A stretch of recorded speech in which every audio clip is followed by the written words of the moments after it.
बहुत अच्छे।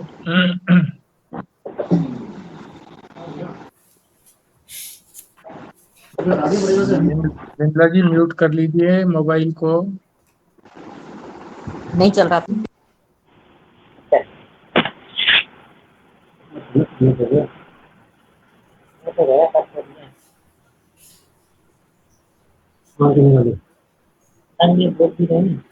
म्यूट कर लीजिए बिमला जी, मोबाइल को म्यूट कर लीजिए।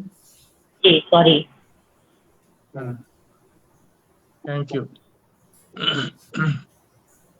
आज हमने 20वां श्लोक करना है। ये इस अध्याय का अंतिम श्लोक है। इस श्लोक में भगवान अपने तत्व को, अर्थात भगवत तत्व को, भगवान के तत्व को उसकी प्रशंसा कर रहे हैं, जिसके अंदर उन्होंने ज्ञान को भरा हुआ है। इसीलिए पहले ही इसी श्लोक का पहला ही जो शब्द है वो है इति। इति का मतलब समाप्ति, यानी जो भी परमात्मा ने प्रतिज्ञा की थी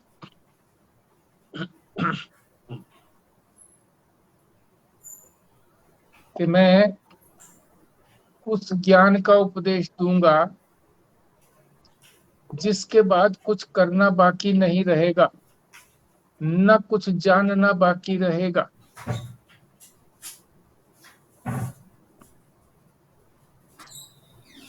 उसकी समाप्ति हो रही है। वो ज्ञान उन्होंने दे दिया है, उसी की प्रशंसा कर रहे हैं, ज्ञान की ही।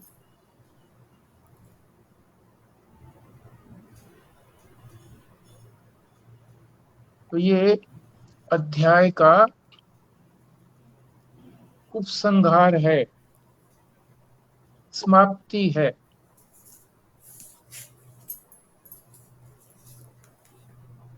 तो पहले हम इसका पाठ करते हैं, आप भी करेंगे सभी बारी बारी से।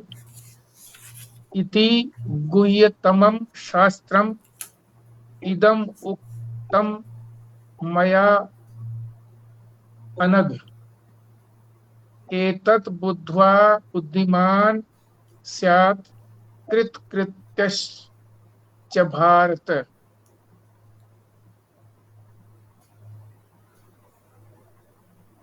भल्ला जी। जी।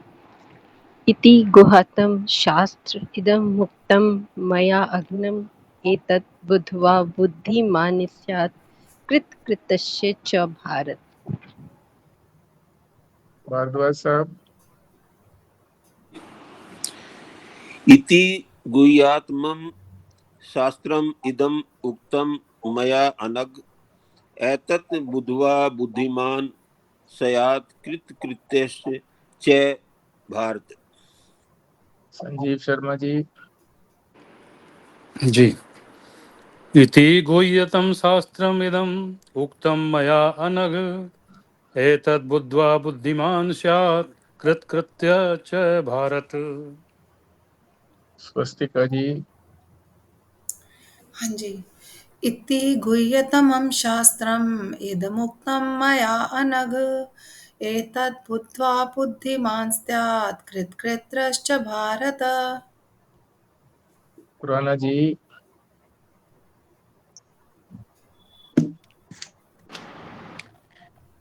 इति गुह्यतमं शास्त्रम् इदम् उक्तं मया अनघ इतत् बुद्ध्वा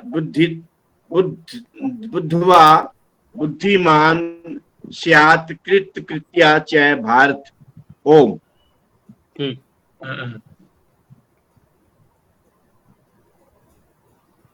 शब्दार्थ समझते हैं। इति, इति कहते हैं समाप्ति के लिए।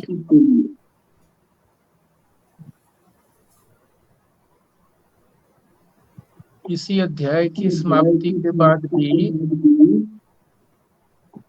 जब इस गीता की महिमा का बखान किया जाएगा तो उसमें भी पहले 3 शब्द दिए हुए हैं। आवाज बदल ओम तत्सत इति। खुराना अंकल एक बार आप म्यूट कर लीजिए। खुराना अंकल म्यूट कर लीजिए।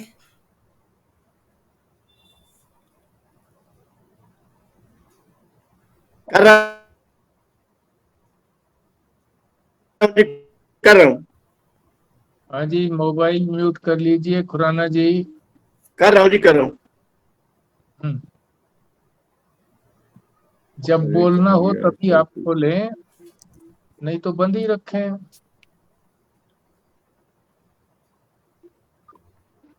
म्यूट करने में एक टिक ही तो करना है, और क्या करना है।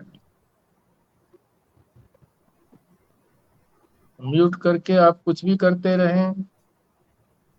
शायद उनको कनेक्शन प्रॉब्लम है, पर अब उनकी आवाज नहीं आ रही है, शायद चले गए। ठीक। इति माने समाप्ति। इस अध्याय की समाप्ति के बाद भी जो गीता की महिमा बताएंगे उसमें भी 3 शब्द हैं। ओम तत् सत इति कह दिया उसके बाद कि ओम तत् और सत कहने के बाद फिर कुछ बचता ही नहीं है, सब कुछ इसी के अंदर समाविष्ट हो जाता है।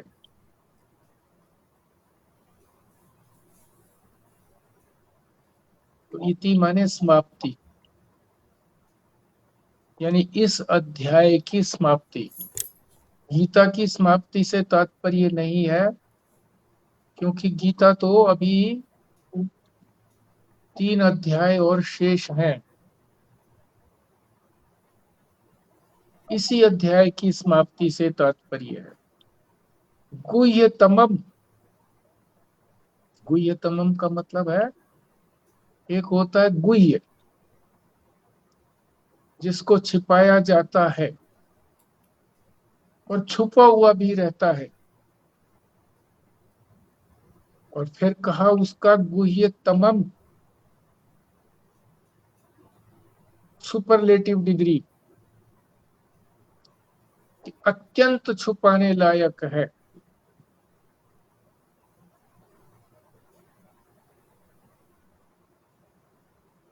शास्त्रम,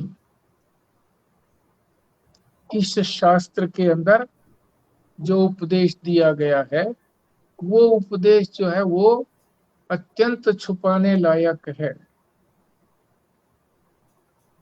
इदम उक्तम, ये जो कहा गया है, क्या उपदेश दिया गया है, ये छुपाने लायक है।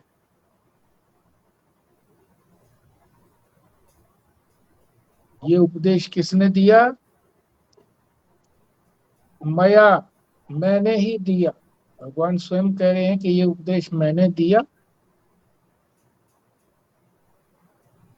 फिर भी मैं इसको बता रहा हूं। किसको बता रहा हूं? जो अनग है। अग कहते हैं पाप को, अग, और ए लग गया तो निष्पाप। अर्जुन निष्पाप है, उसको इसीलिए भगवान बता रहे। अर्जुन ही नहीं, जो भी निष्पाप है उस सबको ही परमात्मा का ये ज्ञान जो उन्होंने बताया है गीता में, वो सारा उनको भी स्पष्ट समझ में आ जाएगा। अगली पंक्ति का अर्थ है एतत्, इसको, बुद्धवा माने जान करके। जानना केवल सिर्फ जानकारी नहीं बल्कि तत्व से जानना, उसको कहते हैं बुद्धवा। बुद्धिमान कौन जान सकता है? जो ज्ञानवान है। बुद्धि तो सबके पास है, पर ज्ञान तो है वो किसी किसी को होता है। विशेष बुद्धि होती है जिससे ज्ञान होता है। स्यात्, स्यात् माने बुद्धिमान को यानी ज्ञानवान को ये तत्व रूपी ज्ञान हो जाता है।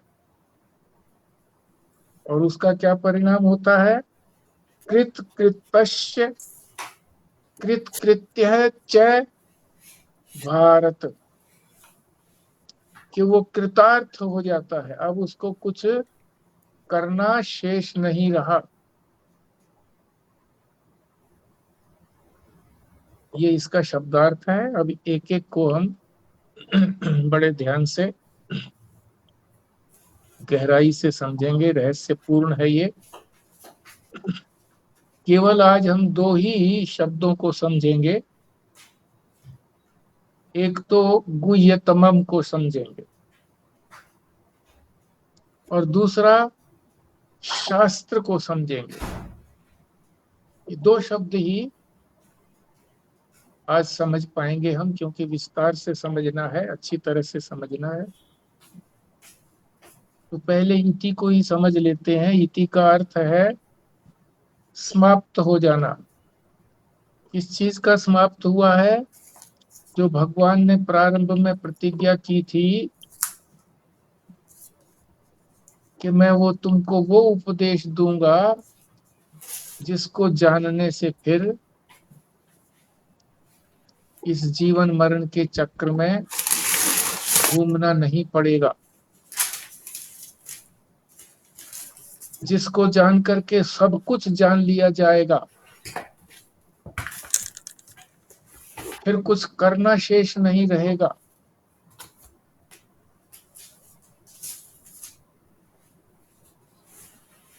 तो वो तत्व कैसा है?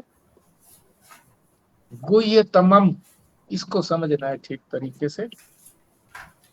गुह्य कहते हैं जो चीज छुपाने योग्य हो। और दूसरा अर्थ ये भी है कि जो जल्दी से समझ में भी ना आए, छुपी हुई रहे,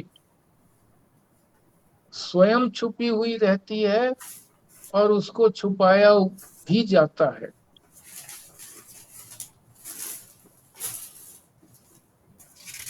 क्यों छुपाया जाता है?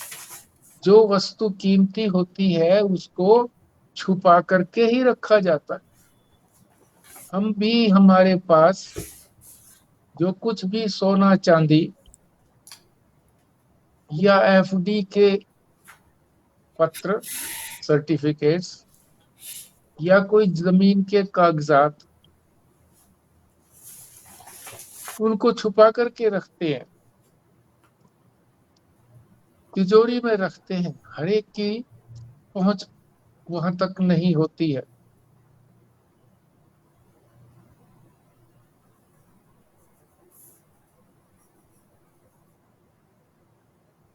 केवल वही वस्तुएं नहीं, हम भी, जो हमारे शरीर में जो कीमती वस्तु है, कीमती अंग है, उसको भी छुपा करके रखते हैं। क्योंकि वो एक ऐसा अंग है जिसमें बीज निहित है, जिस बीज से अपने जैसा ही उत्पन्न किया जा सकता है। किसान भी जो बीज बोने के लिए अच्छा अच्छा अनाज होता है, उसको अलग से सुरक्षित रख देता है। शेष जो है वो खाने के लिए रखता है। खाने वाला अन्न समाप्त होने के बाद भी उस बीज वाले, उस बीज को जो अगले वर्ष के लिए उसने बोने के लिए रखा हुआ है उसमें से नहीं खाता। चाहे कहीं से मांगना पड़े, चाहे भूखा रहना पड़े, उसको नहीं खाता, क्योंकि वो भविष्य के लिए काम आएगा। इसी तरह से ये जो कीमती चीज है, जो भगवान ने गीता के अंदर बताई है, जिसकी प्रतिज्ञा की थी, वो भी छुपाने लायक है। एक बार हरिद्वार के कुंभ में बड़े महाराज जी के महाराज जी महामंडलेश्वर का भी टेंट लगा हुआ था, आग लग गई। तो महाराज जी ने कहा, मंडलेश्वर जी ने अपने शिष्य को कि लाओ जो भी चीज कीमती है अंदर से। वो भागा हुआ गया और गल्ले की पेटी को लेकर के आ गया, जिसमें धन, जिसमें पैसे रखे हुए थे। मंडलेश्वर जी ने उनको मुंह पर एक चपत लगाया और बिना कुछ कहे अंदर गए और अपनी पुस्तकों का जो बंडल था उसको उठा करके ले आए। कहने लगे, कीमती वस्तु तो ये है, तुम किसको उठा करके ले आए? कीमती वस्तु को सुरक्षित रखा जाता है, छुपा करके रखा जाता है।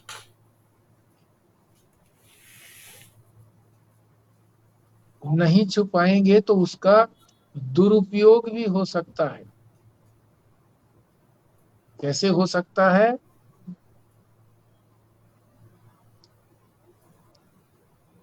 जैसे बंदर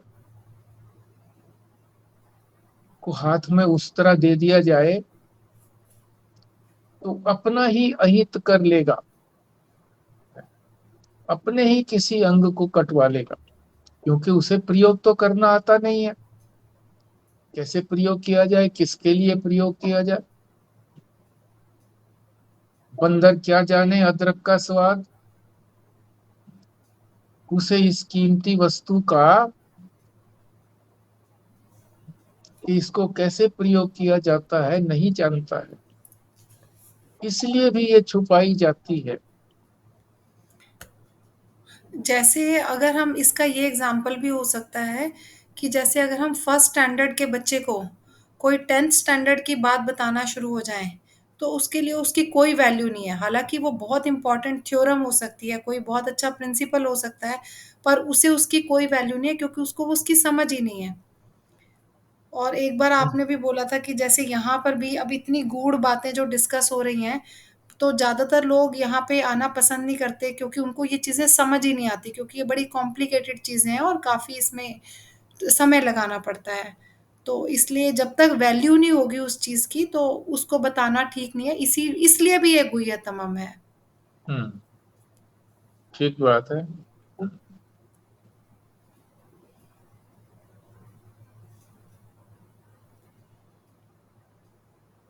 क्योंकि जिसको कीमत नहीं मालूम, वो तो अर्थ का अनर्थ कर देगा। इसके लिए अधिकारी होना चाहिए। बिना अधिकार के किसी चीज का प्रयोग सही नहीं कर पाएगा कोई भी व्यक्ति। अधिकार क्या है? अधिकारित्व का अर्थ यहाँ पर नहीं, वेदांत के अंदर अधिकारित्व का अर्थ ही योग्यता होता है। अपने अंदर योग्यता पैदा हो, तभी वो उसकी कीमत समझता है, तभी उसको अपनाता है, नहीं तो वो दुरुपयोग ही करेगा। तो योग्यता के लिए, अधिकारित्व के लिए बताया ही गया है वेदांत शास्त्र में, साधन चतुष्टय संपन्न। और इनमें सबसे अधिक आवश्यक जो है वो विवेक और वैराग्य। जब तक संसार में क्या नित्य है क्या अनित्य है इस बात का अच्छी तरह से ज्ञान नहीं होता, तो उसको छोड़ने का मन भी नहीं होता जो अनित्य है। जब विवेक पूरी तरह से परिपक्व हो जाता है,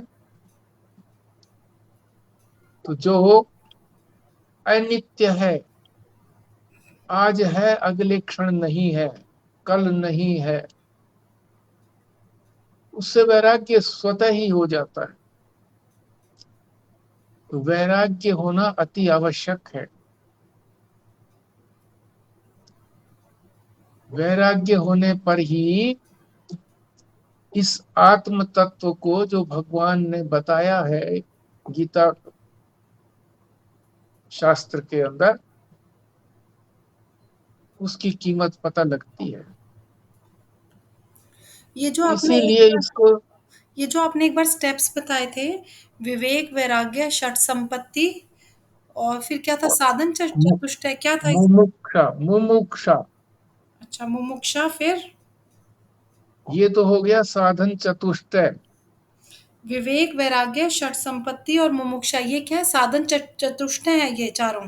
हाँ, चार हो गए ना, हाँ, उसके बाद? चार साधन हो गए।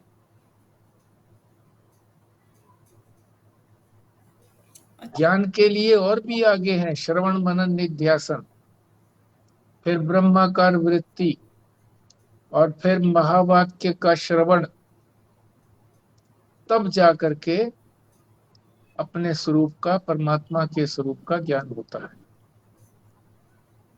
पर पहली योग्यताएं तो आनी चाहिए, साधन चतुष्टय, और उनमें भी सबसे प्रमुख, सबसे प्रथम विवेक, और फिर उसके बाद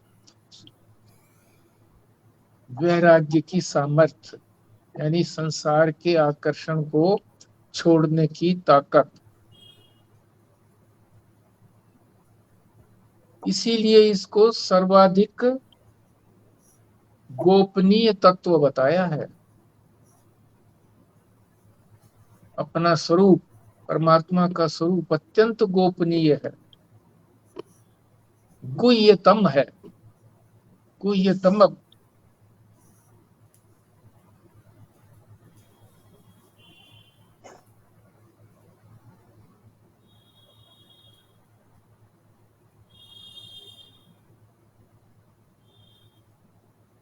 जो अधिकारी नहीं होते, वो जरा सा सुन करके वेदांत की बात को स्वयं कहने लगते हैं कि वेद के अंदर ब्राह्मण आदि का भेदभाव सच्चा नहीं है, इसलिए ब्राह्मण आदि का मतलब ब्राह्मण, क्षत्रिय, वैश्य और शूद्र सब समान है, ऐसा जोर जोर से बोलने लगते हैं। इसलिए सारे ही मानव एक ही है, कोई छुआछूत नहीं है, सब एक है, सबको मिलजुल के रहना चाहिए। परंतु वेदांत ये नहीं कहता है। वेदांत कहता है कि प्राणी मात्र में आत्मा एक ही है, आत्मा में कोई अंतर नहीं है।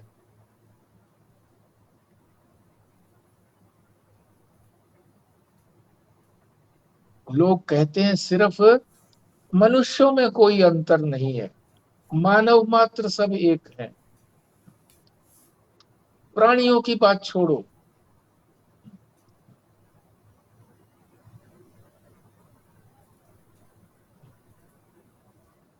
दूसरे जो प्राणी हैं, पशु पक्षी कीट पतंग, इनकी बात छोड़िए। वेदांत तो कहता है कि प्राणी मात्र एक है। किस दृष्टि से एक है? आत्म रूप से। सब में एक ही आत्मा है, इसलिए सब आत्म रूप से बराबर, शरीर रूप से बराबर नहीं है, मन रूप से बराबर नहीं है, बुद्धि रूप से बराबर नहीं है। तो वेदांत को जो ठीक से नहीं समझते, वो इसी तरह का प्रचार भी करते हैं। स्वयं तो अपना अहित करते ही हैं, दूसरों का भी अहित करते हैं। इसीलिए कहा है कि ये जो आत्म तत्व है, ये छुपाने के योग्य है। किसी को इस तत्व से वंचित रखने की बात नहीं है कि किसी को ये न बताया जाए, परंतु सुन करके इसके वास्तविक अर्थ को वही ग्रहण कर पाएगा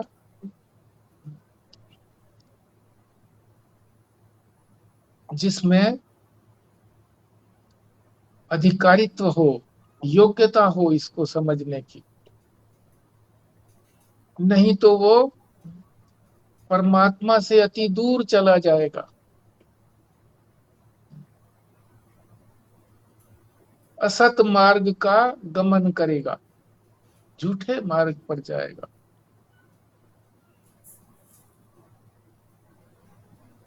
एक तो इसलिए नहीं बताया जाता, इसीलिए ये छुपाने के योग्य है, गुह्यतमम है। दूसरा कारण भी बताते हैं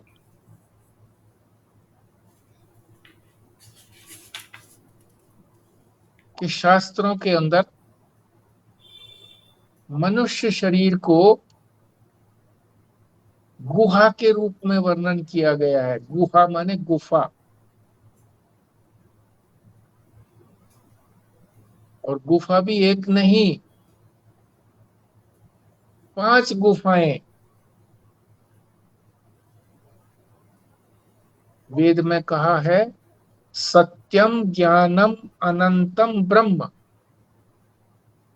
ये जो ब्रह्म है, जिसको हम सत्य, ज्ञान और अनंत से हम इसको संबोधन करते हैं, यो वेद निहितम गुहायाम, वो इसी शरीर रूपी गुहा के अंदर, गुफा के अंदर छुपा हुआ है।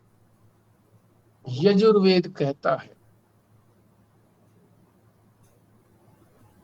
कि परमात्मा का अनुभव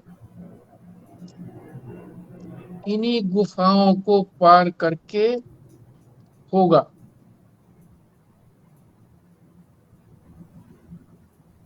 पांच गुफाएं हैं, पहले हमने पढ़ भी ली थी, जिनको कोश कहा था। खोल, आवरण, अन्नमय कोश। जो ये शरीर बना है हमारा, ये अन्न से बना है। अन्न जब तक इसको मिलता रहेगा, ये चलता भी रहेगा। अन्न इसका बंद कर दो, कम कर दो तो क्षीण हो जाएगा, बंद कर दो नष्ट हो जाएगा। तो अन्न से बना है। माता पिता ने अन्न खाया, उसी से ये बना है। अन्न खाते हैं, उसी से ये बना रहता है। और जब ये शरीर क्षीण होकर के लोप होता है, तो कहाँ मिलता है? मिट्टी में जाकर के, वहां फिर अन्न बनता है। अन्न से बना, अन्न मिलता है तब तक रहा, और अंत में जाकर के अन्न में ही लीन हो जाता है। मिट्टी, मिट्टी से ही तो अन्न मिलता है, वही लीन हो जाता है। तो पहली गुफा बताई अन्नमय यानी शरीर, स्थूल शरीर। उसके बाद 3 शरीर जो है वो है प्राणमय, दूसरा है प्राणमय यानी सूक्ष्म शरीर है वो, सूक्ष्म शरीर। 3 शरीर इसके बाद सूक्ष्म शरीर है। पहला जो शरीर है वो है स्थूल, उसके बाद 3 शरीर जो है वो सूक्ष्म शरीर है। कौन कौन से?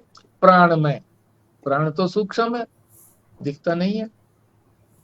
मनोमय, मन भी सूक्ष्म है, दिखता नहीं है। सूक्ष्म की यही पहचान है कि वो इंद्रियातीत है, दिखता नहीं है। प्राणमय, मनोमय, और तीसरा विज्ञानमय, बुद्धि वाला। वो भी नहीं दिखती है बुद्धि भी, किसी की कितनी बुद्धि है कितनी नहीं है नहीं दिखती। तो 4 हो गए। और 5वां जो कोश है, अंतिम कोश, वो है आनंदमय। वो सूक्ष्म नहीं है, बल्कि वो तो कारण शरीर है। 3 शरीर बताए हैं शास्त्र में, स्थूल शरीर, सूक्ष्म शरीर और कारण शरीर। कारण शरीर का अर्थ है जिससे ये दोनों शरीर निकले हैं, उसी को कारण कहेंगे। अज्ञान से, कारण शरीर का अर्थ है अज्ञान। अज्ञान से ही ये सूक्ष्म शरीर निकले हैं 3, और एक स्थूल शरीर निकला। तो 5 शरीर हो गए, 5 गुहाएं हो गई, 5 गुफा हो गई। ये विज्ञान में इन किस में गुहा, है? विज्ञान में किस में है? बुद्धि में, बुद्धि, बुद्धि रूप गुफा में। बुद्धि का मतलब सूक्ष्म। ये भी सूक्ष्म है, बुद्धि भी सूक्ष्म है। किसी की बुद्धि का पता नहीं लगता जब तक कि वो कुछ बोलता नहीं है, प्रकट नहीं करता है, कार्य रूप में परिणित नहीं करता है, तब तक नहीं पता लगता है। आपने लास्ट टाइम बताया था कि आनंदमय में भी आत्मा नहीं है, उसके भी बाहर है, उसके भी अंदर है। हाँ, उसके भी अंदर है 5 गुफाएं, इसीलिए तो कहा। आनंद में जो है वो भी अज्ञान में तो है ही, अज्ञान से ही तो बना है वो, अज्ञान में है, उसे है ही अज्ञान में। अज्ञान रूप है, भरपूर अज्ञान है, घनघोर अज्ञान है। इसीलिए मैं कहा है मय, मैं नहीं मय। इन 5 के साथ मय लगा दिया, अन्यथा तो फिर आनंदमय को हम ये समझ लेते कि ये कोश नहीं है, ये तो हमारी आत्मा का स्वरूप है। क्योंकि आत्मा का स्वरूप भी तो आनंद ही है, परमानंद है। मय लगाने से तात्पर्य यह है कि बहुत अधिक आनंद, बहुत अधिक मय, पर एक रस आनंद नहीं।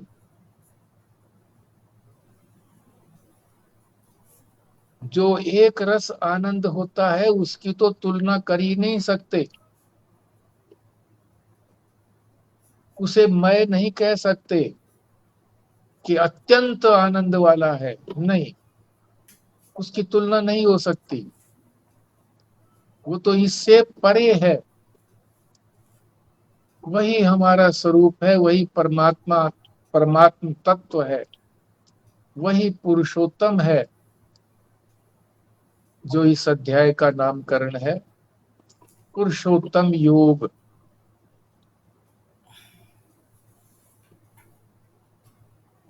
तो ये अंतिम जो जो गुफाओं की परंपरा है, परंपरा का मतलब क्रमशः, जो क्रमशः जो 5 गुफाएं बताई हैं, इनसे अंत में जाकर के छुपा हुआ जो तत्व है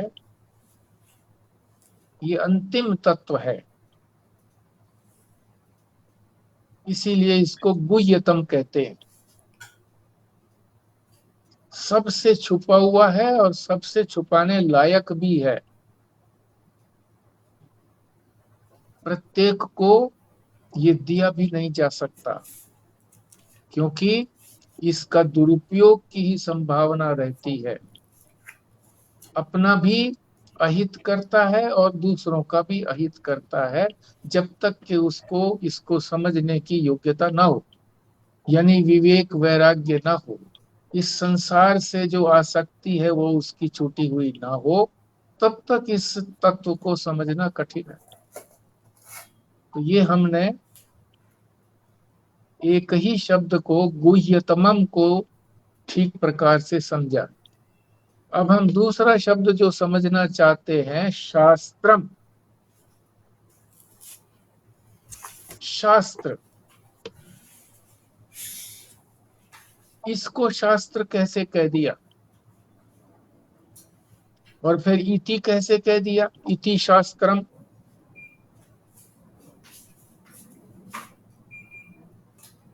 ये अंतिम तो है नहीं शास्त्र, इसके बाद तो 3 अध्याय और भी हैं। तो इति का मतलब है कि इस अध्याय की समाप्ति है, और इस अध्याय को ही शास्त्र कहा है। शास्त्र, इस अध्याय को शास्त्र कहा है।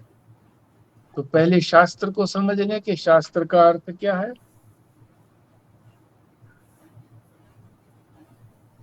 और इस शास्त्र की, इस अध्याय की महत्ता भी बहुत है, क्योंकि आश्रमों के अंदर भोजन से पहले इसी अध्याय का पाठ किया जाता है। क्यों किया जाता है इसी अध्याय का पाठ? गांधी जी तो दूसरे अध्याय का पाठ करते थे, रोज गिनवाते थे अपनी प्रार्थना के समय में। दूसरा अध्याय जो है उसको कहते हैं स्थित प्रज्ञ योग, स्थित प्रज्ञ के लक्षण। जो ज्ञान में प्रविष्ट हो गया है उसके क्या लक्षण है, इसको गिनवाते थे अपनी प्रार्थना के समय में, सायंकाल।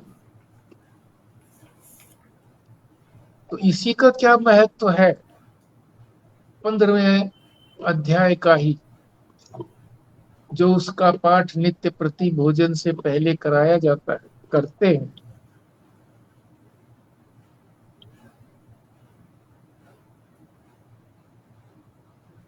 तो इसे शास्त्र क्यों कहते हैं?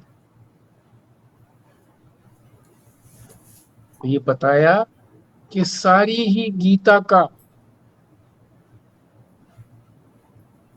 जो कुछ भी उसके अंदर गीता में प्रतिपादित किया गया है, वो सारा का सारा सूक्ष्म रूप में, संक्षिप्त रूप में इसके अंदर प्रतिपादित कर दिया गया है, बता दिया गया। ये जब अध्याय प्रारंभ किया था तो हमने एक एक श्लोक को बताया था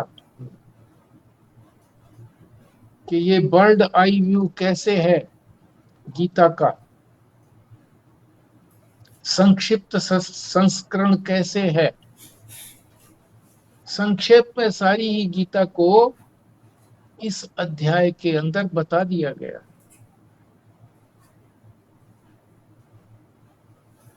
संकेत रूप में, विस्तार नहीं किया गया है। तो शास्त्र उसी को कहते हैं जहां सारी चीजों का शासन कर दिया जाए। शासन माने उपदेश, उपदेश कर दिया जाए।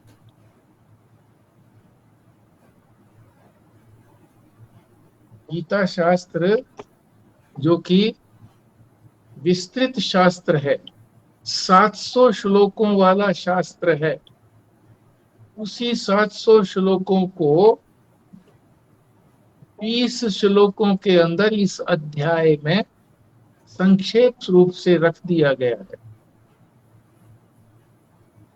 इसलिए इसको शास्त्र कहते हैं।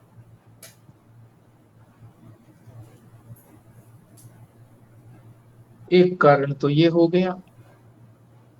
दूसरा कारण ये हो गया कि परमात्मा ने इसको शास्त्र कहा है, भगवान ने स्वयं ही इसको शास्त्र कहा है।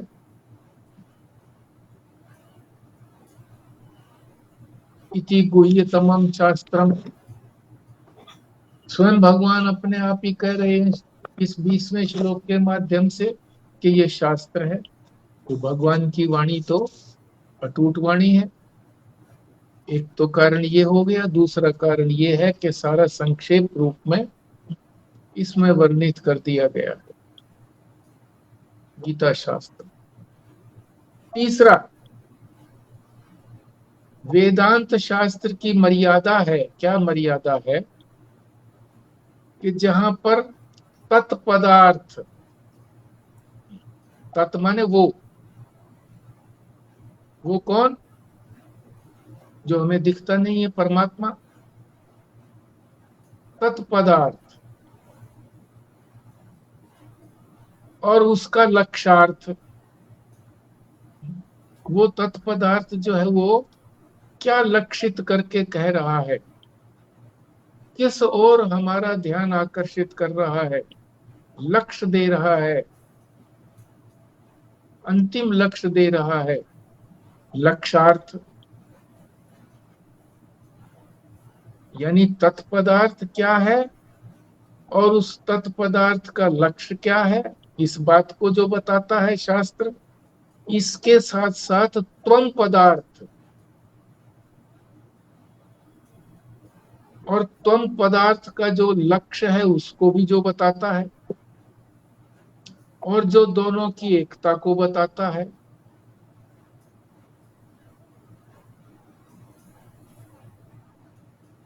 उसी को ही शास्त्र कहते हैं। अब इस तत्व और त्वम को ठीक प्रकार से समझ लें। महावाक्य है तत्त्वमसि, इसके अंदर एक है तत्व, एक है त्वम। तत्व और त्वम, असि माने है, तत्त्वमसि। तत्व माने वो, गुरु कह रहा है अपने शिष्य को कि हे शिष्य, तत्व वो यानी परमात्मा ईश्वर, त्वम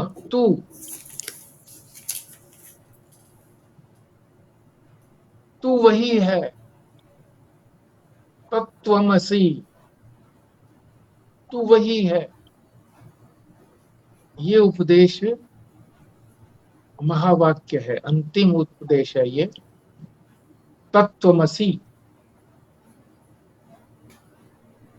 और यही शास्त्र का अर्थ है।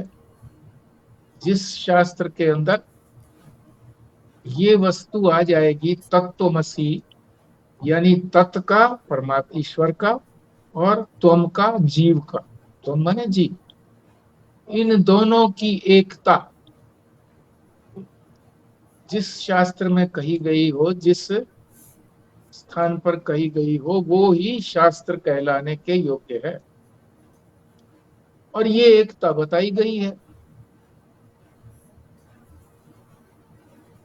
तत् और त्वम की एकता बताई है, इसी अध्याय में बताई है। तत् क्या है, ईश्वर की बातें बताई हैं कई श्लोकों के माध्यम से। अंत में तत्व की बात बताई है, उससे पहले त्वम की बात बताई थी और उनका लक्ष्य भी बताया था। क्योंकि दोनों की एकता समझ में नहीं आती है। त्वम का मतलब क्या होता है? जीव, जो इस शरीर से जुड़ा हुआ है, शरीर को अपना मैं मान रहा है, स्थूल शरीर को भी और सूक्ष्म शरीर को भी, उसे कहते हैं जीव। और वो अपने आप को क्या मानता है? मैं तो अल्पज्ञ हूं, थोड़ा जानता हूं, अल्प शक्तिवान हूं, थोड़ी शक्ति है मेरे अंदर, सभी कुछ मैं नहीं कर सकता, सभी कुछ मैं नहीं जान सकता। अल्पज्ञ, अल्प शक्तिवान।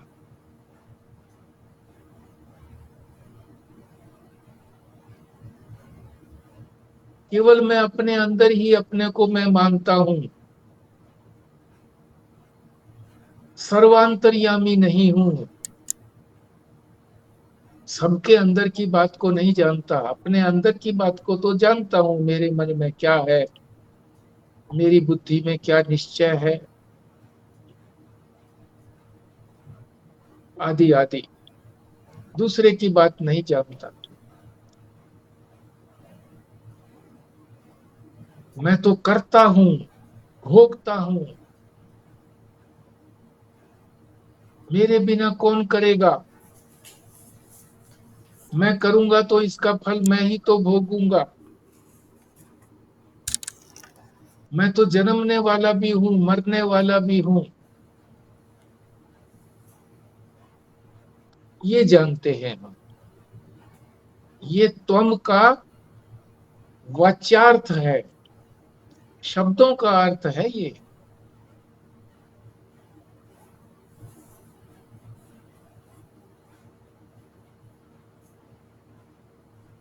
इसका लक्ष्य तो दूसरा है। इसका लक्ष्य दूसरा क्या है? जो जीव का वास्तविक स्वरूप है। वास्तविक स्वरूप क्या है जीव का? सच्चिदानंद। वो इसका लक्ष्य है। उस लक्ष्य को न जान करके जो शरीर से जुड़ी हुई चीजें हैं उन्हीं को अपना मैं मानता है, उसको कहते हैं वाच्यार्थ, शब्दार्थ। और उन शब्दों का अर्थ क्या है, किधर लक्षित करते हैं वो किस उद्देश्य की ओर प्रेरित करते हैं, वो कहते हैं लक्ष्य अर्थ, यानी सच्चित आनंद। और इसी तरह से तत्व, तत्व को हम क्या जानते हैं? जो सर्वज्ञ है, सब कुछ जानता है,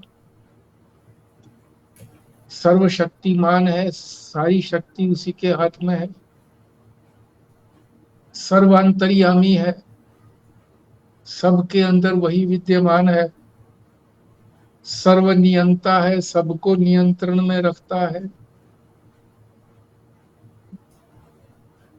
उसको हम ऐसा जानते हैं। तो हम अपने को जो जानते हैं और उसको जो जानते हैं उनमें तो कोई मेल नहीं है। वो सब कुछ है, हम कुछ नहीं है। तो आपस में मेल नहीं हो सकता। दोनों के वाच्यार्थ में कोई मेल नहीं है। शब्दों के अर्थ भिन्न भिन्न हैं दोनों के, तत्व के और त्वम के। पर दोनों का लक्ष्य क्या है? त्वम का लक्ष्य भी सच्चिदानंद है और तत्व का लक्ष्य भी सच्चिदानंद है। लक्ष्य का मतलब उनका स्वरूप। त्वम का स्वरूप सच्चिदानंद, तत् का स्वरूप सच्चिदानंद।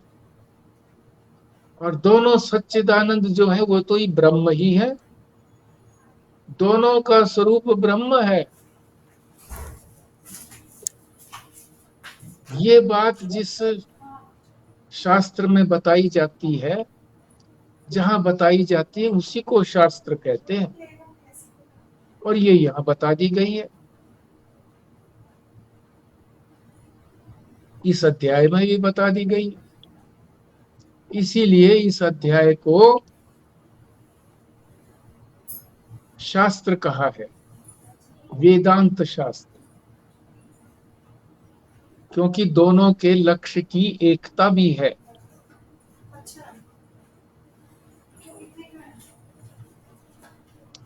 अब इनकी एकता कैसे हो सकती है? क्योंकि हम तो अपने आप को, त्वम को इस शरीर से संबंधित मान रहे हैं, जान रहे हैं।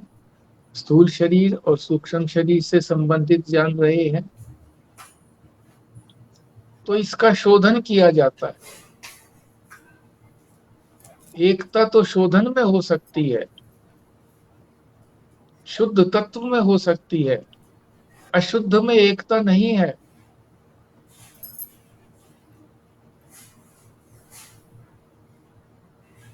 इसी तरह से तत् का भी शोधन करना होगा, क्योंकि परमात्मा के अंदर जो ये बताया, ईश्वर के अंदर ये जो शक्तियां हैं कि वो सर्वज्ञ है, सर्वांतर्यामी है, सर्वनियंता है, सर्वशक्तिमान है, ये जो विशेषताएं हैं और त्वम की जो विशेषताएं हैं, तो दोनों की एकता नहीं होती। तो इसका भी शोधन करना होगा। शोधन क्या करना होगा? कि ये शक्तियां उसमें नहीं है, उसके लक्ष्य स्वरूप में नहीं है। उसका लक्ष्य क्या है? ब्रह्म। ब्रह्म में कोई शक्ति नहीं है।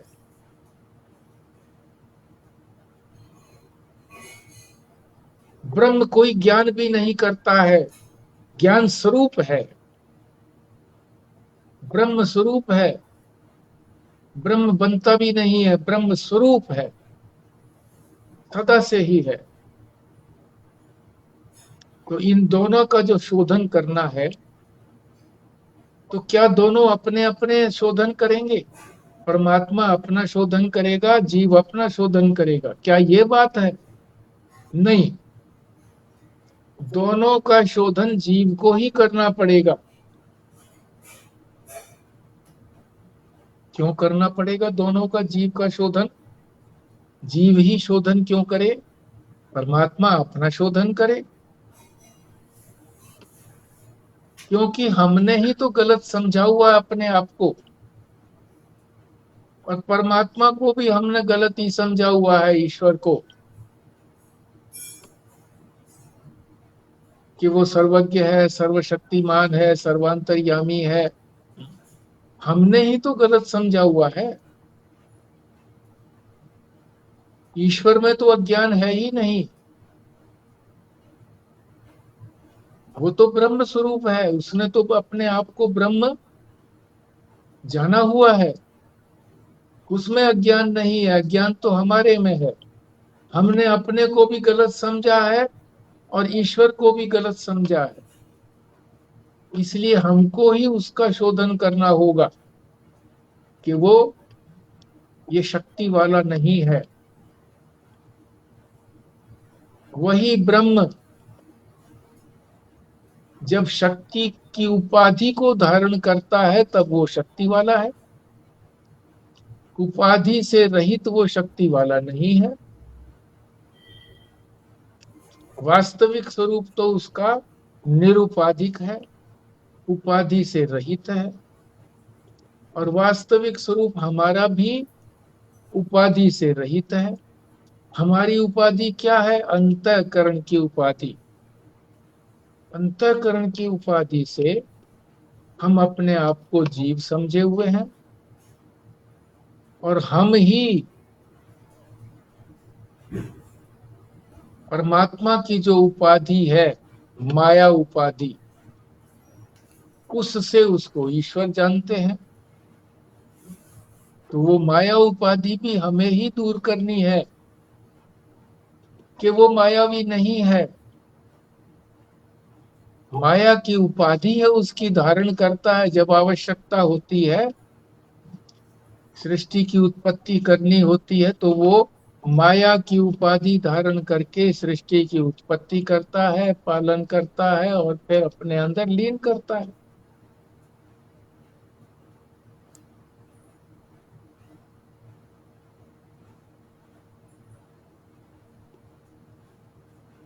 शास्त्र ये नहीं कहता कि तुम कभी बंधन में हो। बंधन में कौन महसूस करता है? मैं ही। ईश्वर भी कभी बंधन महसूस नहीं करता, क्योंकि उसने स्वेच्छा से माया की उपाधि धारण की है, और जब चाहता है उस माया की उपाधि को निवृत्त कर देता है, ब्रह्म स्वरूप में रहता है। जब कुछ करना होता है तो माया की उपाधि धारण करता है, अन्यथा वो ब्रह्म स्वरूप में ही रहता है। हम जो हैं, ये अपनी अविद्या के, अज्ञान के कारण बंधे हुए रहते हैं, बंधन में महसूस करते हैं। तो शास्त्र जो है वो ये कभी नहीं कहता कि तुम बंधन में हो।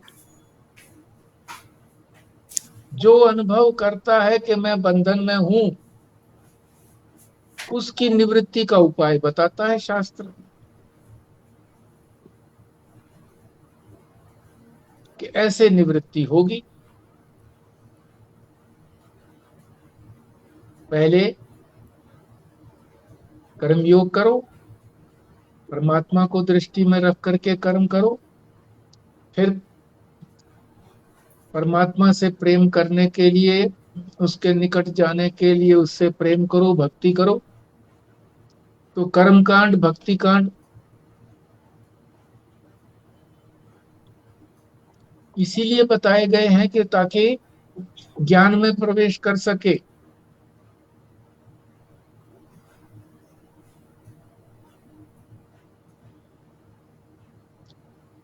और ये उपासनाएं, उपाधि की उपासनाएं बताई गई है, जो उपाधि रूप से उनकी उपासना करो।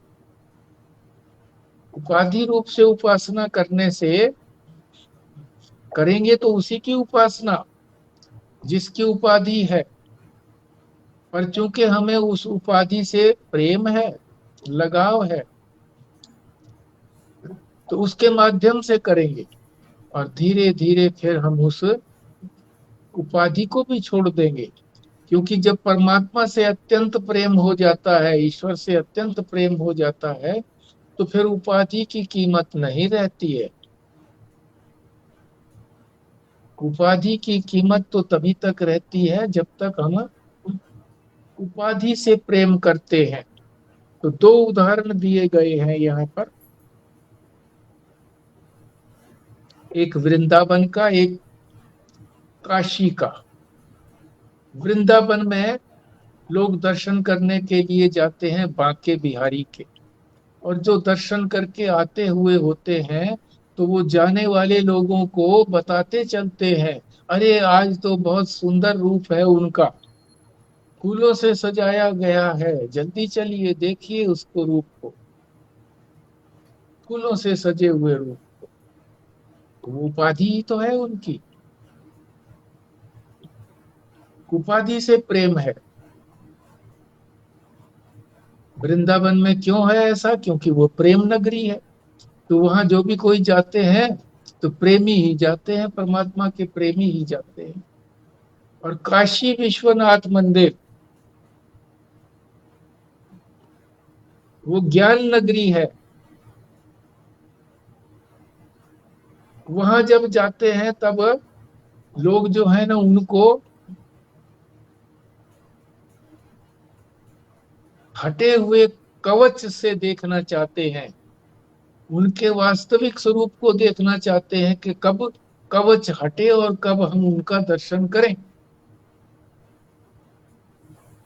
और अभिषेक करें हम उनका।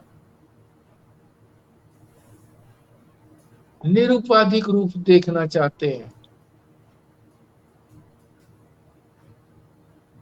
तो जैसा हम देखना चाहते हैं वैसी ही हमारी रुचि होती है। जो केवल उपाधि को देखना चाहते हैं, वो ये चाहते हैं कि ये उपाधि हमें फल देती है, उपाधि ही तो फल देती है। वो ये नहीं जानते कि ये देने वाला तो वही स्वरूप से ही ईश्वर है। तो जो भक्त होता है वो तो कृपा का अनुग्रह, कृपा का वांछित होता है कि कृपा करे भगवान, अनुग्रह करे। और अनुग्रह में तो कुछ करना नहीं पड़ता, भगवान को ही अनुग्रह करना पड़ता है। फोकट में अनुग्रह मिल जाएगा, हमें कुछ करना नहीं पड़ेगा। तो असली अनुग्रह जो है वो तो परमात्मा का यही है कि वो जब विरक्त हो जाता है, संसार से जो विरक्त हो जाता है, तभी उसका निरुपाधिक ईश्वर से प्रेम होता है, निरुपाधिक ब्रह्म से प्रेम होता है, उसी को ही चाहता है। और जब तक उसका इस संसार से पूरी तरह से वैराग्य नहीं होता, तब तक वो उपासना ही करता है, इसीलिए उसको भक्त कहते हैं। तो ये आज हम केवल 2 ही शब्दों को कर पाए हैं। एक है गुह्यतम और दूसरा है शास्त्र।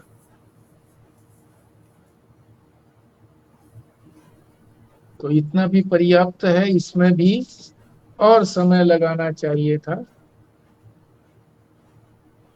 तो संभव हुआ तो कल भी इसमें समय लगाएंगे, आज भी चिंतन करना। और अब हम यहीं पर विश्राम करते हैं।